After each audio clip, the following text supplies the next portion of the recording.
પાલ આંબલિયા શું ખેડૂતોના મુદ્દાઓને લઈને લડવાનું હવે છોડી દેશે? ખાસ કરી અને હવે વાત એટલા માટે કરવી પડી રહી છે કારણ કે અમદાવાદમાં જ્યારે ખેડૂતોનો આખી જે રેલી હતી એ વખતે વિવાદ થયો હતો, ત્યારે પણ પાલ આંબલિયા ખેડૂતો માટે લડશે કે નહીં એવો સવાલ ઊભો થયો હતો. અને હવે જે કોંગ્રેસ દ્વારા એક પદયાત્રા નીકાળવામાં આવી રહી છે, પદયાત્રા દ્વારકા પહોંચીને ત્યાંથી પણ ફરી એકવાર એક એવું નિવેદન સામે આવ્યું છે. શું છે સમગ્ર મામલો એની વિગતે ચર્ચા કરીશું. નમસ્કાર, હું છું ઉજ્જવલ અને આપ જોઈ રહ્યા છો નિર્ભય ન્યૂઝ. ખેડૂતો માટે લડીએ તો છીએ, પરંતુ હવે એવા જે આગેવાનો ઊભા કરવા છે કે આગામી સમયમાં ખેડૂતો માટે લડી પણ શકે અને ખેડૂતોનો અવાજ ઉઠાવે, અને જો તંત્ર વાતચીત કરવા બોલાવે તો તંત્રની સામે ઝૂકે પણ નહીં. આ શબ્દો છે પાલ આંબલિયાના. આપણને બધાને ખબર છે કે પાલ આંબલિયા છેલ્લા કેટલાય સમયથી ખેડૂતોના મુદ્દાઓને લઈને, ખાસ કરીને વીજ લાઇનનો જે મુદ્દો છે એને લઈને લડાઈ લડી રહ્યા છે.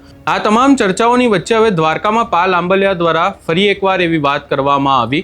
આના પહેલા પણ તેમના દ્વારા એવું કહેવામાં આવ્યું હતું કે જેમના માટે લડીએ છીએ, આ કોના માટે લડી રહ્યા છે, અમારો ઘર પરિવાર મૂકીને ખેડૂતો માટે લડીએ છીએ. અને ત્યારે પણ ચર્ચાઓ એવી થઈ કે હવે જે પાલ આંબલિયા છે ખેડૂતો મુદ્દે લડશે કે નહીં. હવે ફરી એકવાર તેમના દ્વારા શું કહેવામાં આવ્યું છે એ પણ સાંભળી લઈએ.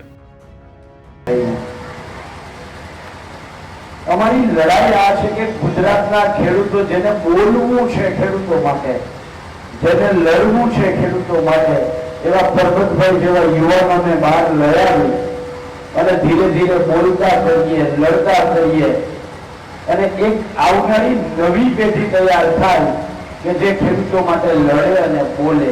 કાલે જયેશ પટેલ હોય કે ના હોય, સાદર રબારી હોય કે ના હોય, લાલજી દેસાઈ હોય કે ના હોય, મહેશ રાજકોટિયા હોય કે ના હોય, પણ એક નવી પેઢી એક તૈયાર થાય અને એ નવી પેઢી છે એ ખેડૂતો માટે લડે અને બોલે. પણ એવી પેઢીએ તૈયાર નથી કરવી કે જે શીખી લીધા પછી કંપનીઓ આડે જઈ છોડા કરે. આવો અનુભવ છે, આપણા જિલ્લાઓના અનુભવ છે, દ્વારકાના હોય કે જામનગરના હોય. થોડું ઘણું 4 કલમો શીખી ત્યાં તો ભાઈ પોતાની રીતે ભાષણો ચાલુ કરે, પોતાની રીતે કંપનીઓ કામ કરતા હોય ત્યાં જઈને દબાવવાના પ્રયત્ન કરે. એટલે ખેડૂતોને સોશિયલ મીડિયામાં વિડીયો જોઈને સારું લાગે કે આ ભાઈ તો આપણા માટે લડે છે, અને પછી ખેડૂતને ખબર જ ના હોય કે એને પાછળથી સમાધાન કરી દીધું છે. એટલે આવા જે પહેલા અમને આવો અનુભવ થાય તૈયાર કરવામાં, એટલે એને અમે ધીરે ફિસાઈ કરી દઈએ. એટલે આમ આદમી પાર્ટી પકડી દઈએ, કારણ કે આખી પાર્ટી એના માટે.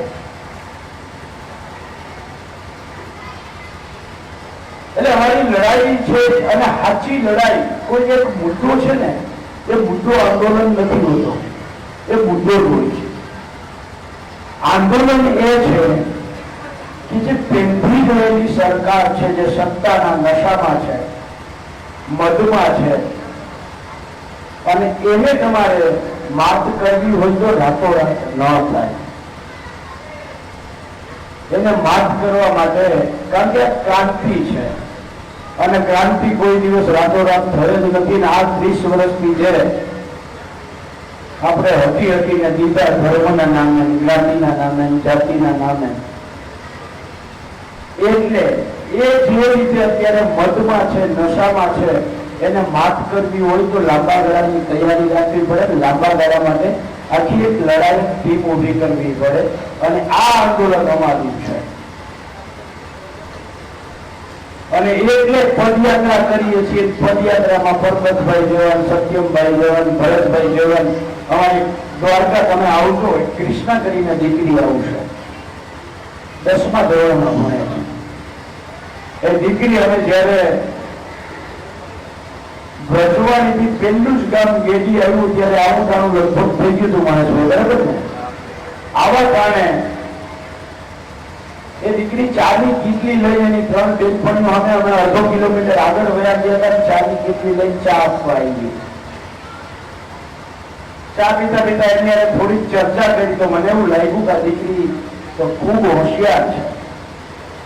એટલે એમ કેવું, જો તને વાંધો ના હોય દીકરા, આપણે 2 કિલોમીટર પછી રાત્રિ વિરામ છે તો તારા પપ્પાને લઈને તો આવું, તો આપણે થોડી બેસી ચર્ચા કરીએ.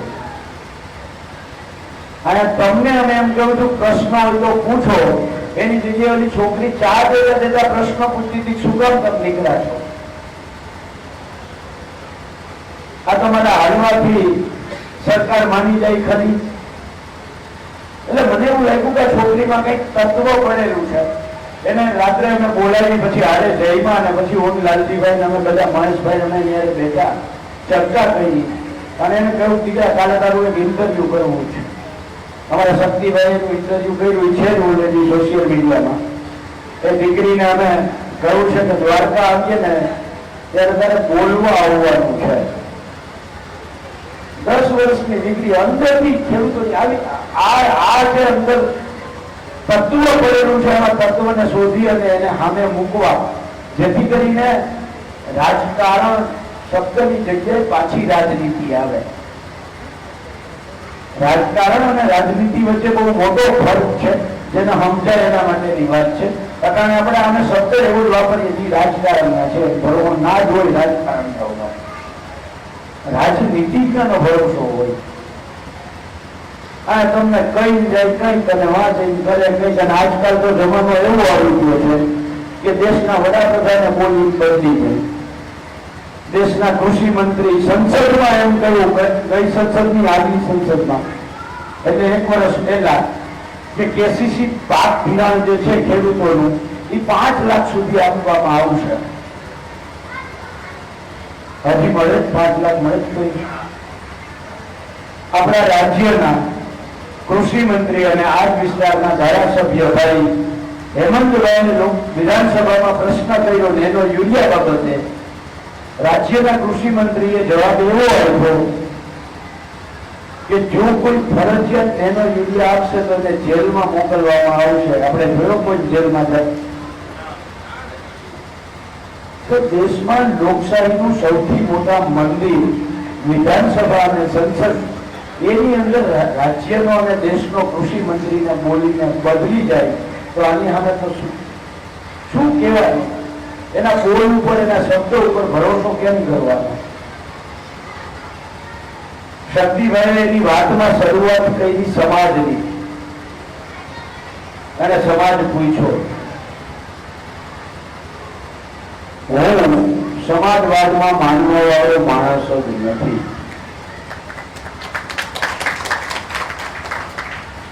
હું જ્ઞાતિવાદી માણસ પણ નથી. હા, પણ મેં ગુજરાતમાં એક મારો સમાજ, આપણો સમાજ ઉભો કરવાનો પ્રયત્ન કર્યો છે. આપણી એક કોમ ઉભી કરવાનો પ્રયત્ન કર્યો છું. એ પ્રમાણે હું કોમવાદી છું, હું સંપૂર્ણ સમાજવાદી છું. પણ મારો સમાજ છે એ ખેડૂત સમાજ છે.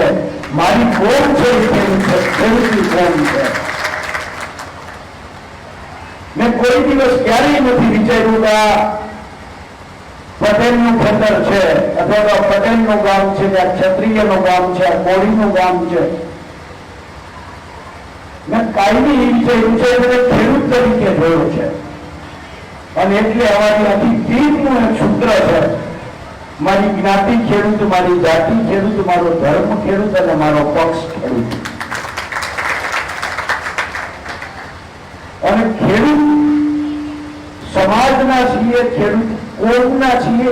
એટલે જ્યારે કુદરતે નાની મોટી શક્તિ આપી છે, સમજણ આપી છે, એ શક્તિ અને સમજણનો ખેડૂતોમાં વધારેમાં વધારે ઉપયોગ આપણે કેવી રીતે ઉપયોગી થઈ શકીએ એના સતત પ્રયત્નો અમારા અને અમારી ટીમના છે.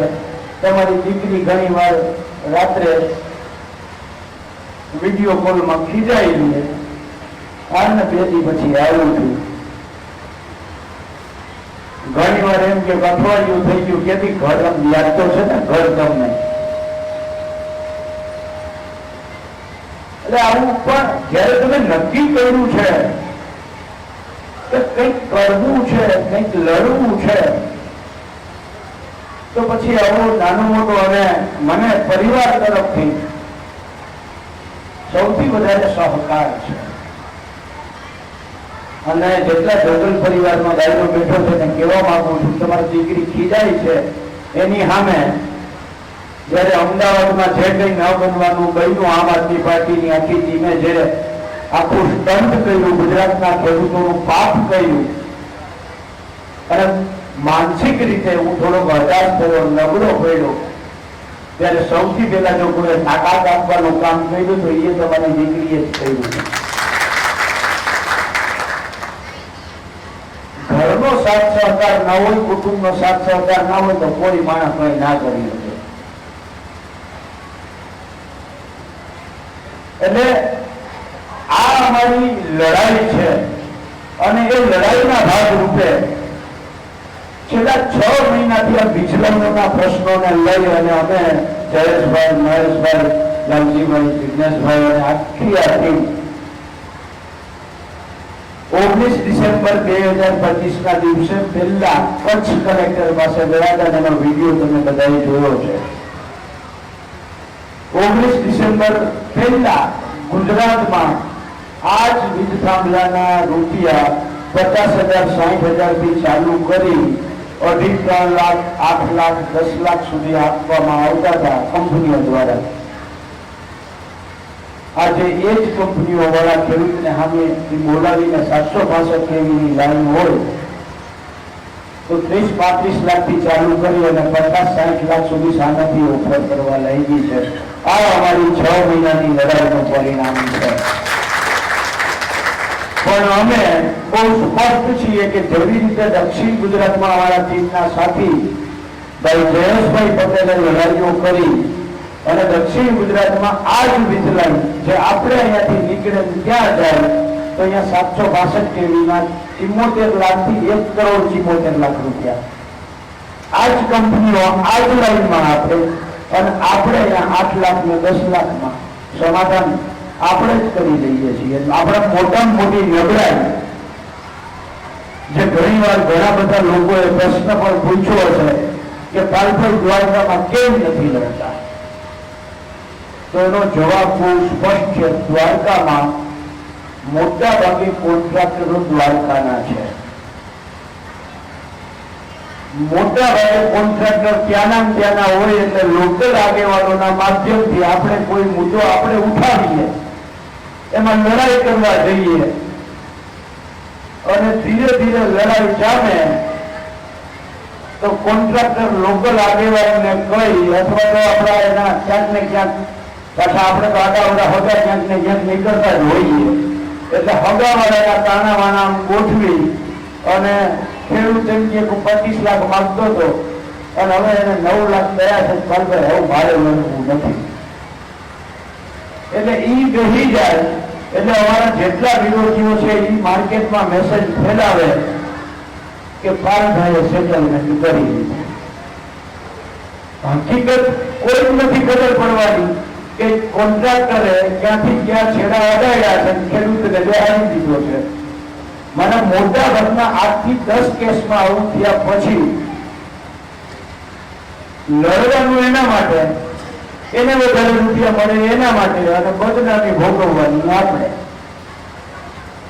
બીજું ઉદાહરણ, જેકેટીએલ સબસ્ટેશન બન્યા પછી જેકેટીએલ થી એસઆર કંપનીને જોડતી 52 લાઈન જે 52 થાંભલાઓની લાઈન, માત્ર બહુ ટૂંકી લાઈન, એમાંથી માત્ર 38 થાંભલા ઉભા થઈ ગયા. 2018 ની વાત કરું છું.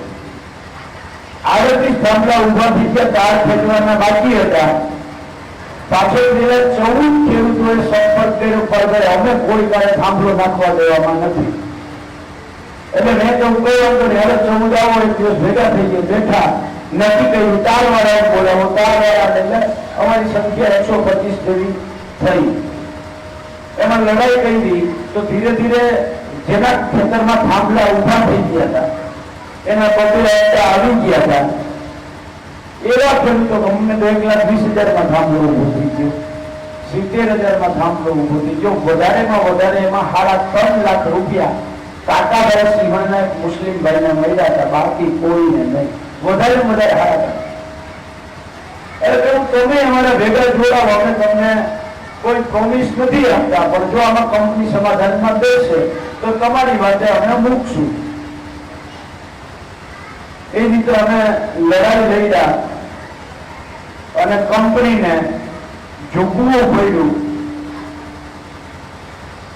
એ જે ખેડૂતોને થાંભલો ઉભો થઈ ગયો તો 2 હપ્તા લઈ લીધા હતા એ ખેડૂતોને નાના 4 પ્રકારના થાંભલામાં નાના થાંભલાના 1.5 લાખ વધારે ઉપરાંતના, એનાથી મોટો આવે એને 2 લાખ, એનાથી મોટો આવે એને 2.5 લાખ, ને એનાથી મોટો આવે એને 3 લાખ.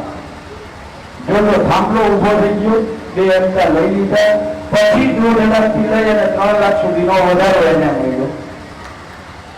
જે 14 ખેડૂતો બાકી આ સમગ્ર બાબતે તમારો શું અભિપ્રાય છે એ અમને કમેન્ટ કરી જરૂર જણાવશો, અને અમારી ચેનલ નિર્ભય ન્યૂઝને લાઇક, શેર, સબસ્ક્રાઇબ કરવાનું ભૂલશો નહીં.